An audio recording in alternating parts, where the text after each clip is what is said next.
అండి చాలా మెచ్చుకోవాలి. అసలు ఏ మాటకు ఆ మాట మన చంద్రబాబు నాయుడు గారిని, ఆయనకున్నటువంటి ప్రచార ఆర్భాటాలని, వారికి ఉన్నటువంటి వంగి మాగదుల్ని, వారికి ప్రచారం చేసే ఎల్లో మీడియాని అద్భుతంగా మెచ్చుకోవాలి. ఎందుకంటే బ్రహ్మాండమైన కథలు అల్లి చెబుతుంటారు. ఒక పగిలిపోయిన గ్లాసు కథ మీకు వినిపించేటటువంటి ప్రయత్నం నేను చేస్తాను.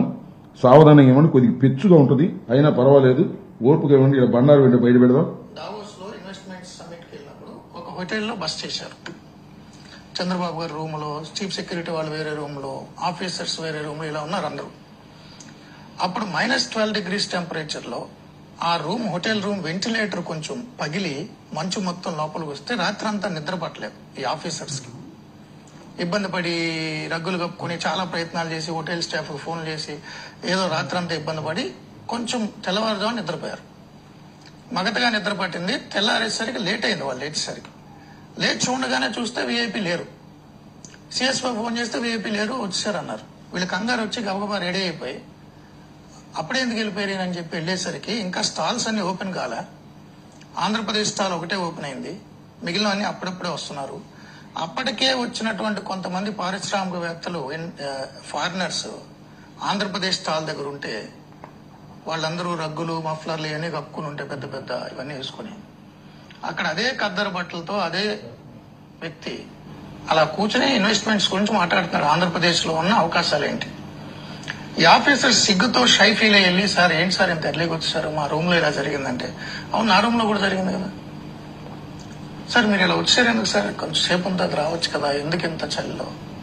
నేను గవర్నమెంట్ డబ్బుతో వచ్చానయా, మనందరూ గవర్నమెంట్ ప్రజలు కట్టిన పన్నులతో విమానాల్లో వచ్చి హోటల్లో బస్ చేశాం. అందరికంటే 10 నిమిషాల ముందు నేను వస్తే నాకు ఎలాగా టైం వేస్ట్ చేయడం అనవసరం. అది హోటల్లో ఉండే బదులు ఇక్కడికి వచ్చా అనుకో, ఇతర స్టాల్స్ తో కంపీట్ చేస్తే మనం కొంచెం ముందు ఎక్కువసేపు మాట్లాడే అవకాశం వస్తుంది. ఒక 2-3 ఫారినర్స్ అట్రాక్ట్ అయినా మన ఆంధ్రప్రదేశ్ లో తెలుగు పిల్లలకు 100 మందికి ఉద్యోగాలు వస్తాయి. నేను హోటల్లో ఎందుకు ఉండాలి? ఇది చెప్తే ఆ ఆఫీసర్ కళ్ళమ్మ నీళ్లు వచ్చినాయి. నాకు ఆయనలే చెప్పారు. అదే ఆయన విజన్, ఆయన కష్టం. దావోస్ లో మీటింగ్ జరుగుతుంది కదా, ఇండస్ట్రియల్ సమ్మిట్. చంద్రబాబు గారు కూడా అందరినీ ఆయన టీం దావోస్ వెళ్ళాడు. వెళ్ళిన తర్వాత అందరు మీటింగ్ పొద్దున్నే టైం 9కు ఎంత ఫిక్స్ చేసుకున్నారు. ఈయన ఫోటోస్ అని ఇట్లా రూమ్స్ ఉంటాయి కదండి, ఈయన ఆయన చెప్పాడు కదా, నేను మీకు చెప్తున్నాను, ఆయన చూడలేదు సార్. ఆయన అంత పెద్ద మనిషి, ఆయన నాకు ఫోన్ చేసి చెప్పాల్సి అవసరం. ఇట్లా రూములు మొత్తం ఇట్లా కట్టుకుని రూములు ఉన్నాయంట. విపరీత అక్కడ -10 degrees అరవచ్చండి. దావోస్ అంటే యూరోప్ అంతా విపరీతం చలి ఉంటది. విపరీతం చలిలో వీళ్ళ కర్మగాలి, వీళ్ళున్న వింగ్ మొత్తం గ్లాస్ ఎదురు పనికింట. విపరీతమైన చలి అంట, భయంకరమైన చలి. మంచి వస్తుంది. పడుకోవాలి ఫోన్ చేస్తే మేము ఏం చేయలేము ఉన్నారట. పోట్ల నైట్ 1 అయిపోయింది మేము ఏం చేయాలంటారు.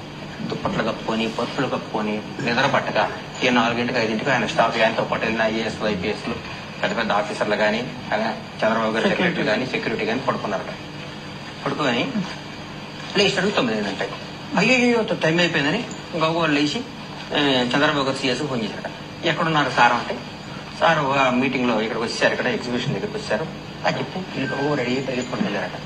చంద్రబాబు గారు అన్ని షాపులు, గుజరాత్, అన్ని రాష్ట్రాలు స్టాల్స్ అన్ని మాట్లాడుకుంటూ పోతే సన్ రైజ్ ఆంధ్రప్రదేశ్ అని పోతుందట.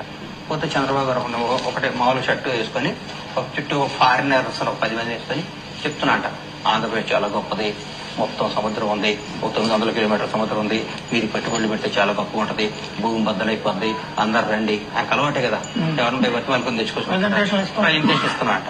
అదే ఇస్తున్నట. సార్ ఏమ్మా అన్నంట, సార్ సారీ సార్, రాత్రి మాది ఇట్లా పగిలిపోయి బాధతో మంచుతో నిద్ర పట్టాలంటే నారం కూడా పగిలింది అన్నట. సార్ మరి మీ నిద్ర అంటే, ఏమన్నా నిద్ర పొద్దున్నే రోజు నిద్రపోకపోతే ఏం కాదు కదా, మనం ఆంధ్రప్రదేశ్ ప్రజల సొమ్ముతో ఇక్కడికి వచ్చాం కదా, వాళ్ళ డబ్బుతో వచ్చి మనం పగలు పడుకుంటే ఎట్లా? నేను ఒక 10 నిమిషాలు ముందు వచ్చానుకో, ఈ కదమ స్ట్రీట్ స్టాల్ ఓపెన్ చేయకముందే నేను ముందు వచ్చానుకో, వచ్చి నేను మాట్లాడాను అనుకో, ఏదో ఒక కంపెనీ వచ్చినా గానీ, ఏ వెనకబడి రాయలసీమనో ఉత్తరాంధ్రలో పెట్టామనుకోండి, ఒక 100 కుటుంబాలు బాగుపడదు, దాని ద్వారా ఒక 5-6 వేల మంది హ్యాపీగా ఉంటారు కదా, వాళ్ళ భవిష్యత్తు ముఖ్యమైన ముందు వచ్చాను అన్నట్టు. అలా మాట చెప్పగలను. నాకు ఎంత దుఃఖం. ఈ 2 కేసులు, ఈయనెవరైనా ఈ పైన ఈయన ఎవరు తెలుసుకో, టీవీ 5లో ఈ పేరు ఏదో ఉందయా?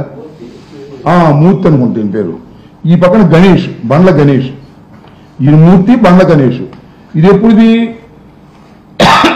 13/11/2023లో ఈ పక్కన పేరు TV5లో మూర్తితో బండ్ల గణేష్ గారు చెప్పిన కథ. ఈ మూర్తి ఆయన మళ్ళీ కొత్తగా చెబుతారు కథ. మొన్న ఇప్పుడు ఇది 21/25 కథ చెబుతున్నాడు ఈయన. ఆయనేమో బండ్ల గణేష్ ఏమో నాకు తెలిసి పాపం సినిమా ప్రొడ్యూసరు. అప్పుడప్పుడు ఇలాంటి కథ కూడా రాస్తాడేమో మరి తెలియదు. గ్లాసు పగిలిన కథ. అప్పుడు చెప్పిన గ్లాసు పగిలిన కథ మొన్న ఈ TV5లో, TV5 అంటే తెలుసుగా మన బిఆర్ నాయుడు గారు, టీడీడీ బోర్డు మెంబరు, చైర్మన్, ఇట్లాంటి కట్టుకథలు ఆయన చెప్పినందుకే ఆయనకి తిరుమల తిరుపతి దేవస్థానం బోర్డు చైర్మన్ ఇచ్చారు. ఆయన కాలు పెట్టగానే 6 చచ్చిపోయారు. మహాపాపం చేశాడనమాట. అది ఇలాంటివన్నీ చేసి ఈ మూర్తి గారు అనే ఆయన 2023లో చెప్పిన గాజు పగిలిన ఇది గ్లాసు కథ, పగిలిన గ్లాసు కథ మళ్ళా మొన్న చెబుతున్నాడు. ఏంది స్వామి నాకు అర్థం కాల మీకు? ఇన్ని కట్టుకథలు చెప్పి ఇంత ప్రచారం చేసి సూర్యుడు, వీరుడు, చలిని కూడా లెక్క చేయని వాడు, మంచులో కూడా పడుకోగలిగిన వాడు అని ఇట్లాంటి కోతలు కోసేటటువంటి కార్యక్రమం మీరు చేసి చివరికి ఏంటి అంటే కోట్లు ఖర్చు పెట్టారంటే ఎన్ని కోట్లు చెప్పటల్లా. పెట్టుబడులు మాత్రం రాలేదు, పెట్టుబడులు రావు, దావసెళ్తే పెట్టుబడులు వస్తాయని డబాయింపు సెక్షను. ఇట్లాంటి పగిలిన గ్లాసు కథలు ఎన్నో చెప్పి చంద్రబాబు నాయుడు గారి దగ్గర ఏమీ లేకపోయినా ఒక అద్భుతాలు జరిగిపోతున్నాయి అనేటువంటి భ్రమను కల్పించేటటువంటి కార్యక్రమం ఇవాళ చంద్రబాబు నాయుడు గారు చేస్తున్నారు. ఇందాక ఉపన్యాసం కూడా అదే అద్భుతమైన ఉపన్యాసం చెబుతున్నాడు. అంత మొత్తం సారాంశం ఏమిటంటే, ఉపన్యాస సారాంశం, మీరు తొందరపడమాకండి, నేను ఇచ్చిన హామీలు చేయలేకపోతున్నాను, నిదానంగా చేస్తాను, సంపద సృష్టించే కార్యక్రమం చేస్తున్నాను, వండే కార్యక్రమం చేస్తున్నాను, వండి మీకు వారుస్తాను అని. వండేది లేదు, వాచేది లేదు. జగన్మోహన్ రెడ్డి గారు అప్పులు చేశాడు, నువ్వు అప్పులు చేయకుండా పరిపాలన చేస్తున్నావా? నువ్వు అప్పులు చేసే పరిపాలన చేస్తున్నావు కదా. జగన్మోహన్ రెడ్డి గారు ఏ బాటలో వెళ్తున్నావు, నువ్వు ఆ బాటలోనే వెళ్తున్నావు కదా. ఇవాళ కోతలు కోసేటటువంటి కార్యక్రమం ఇవాళ చంద్రబాబు నాయుడు గారు చేసేటటువంటి పని చేస్తాం.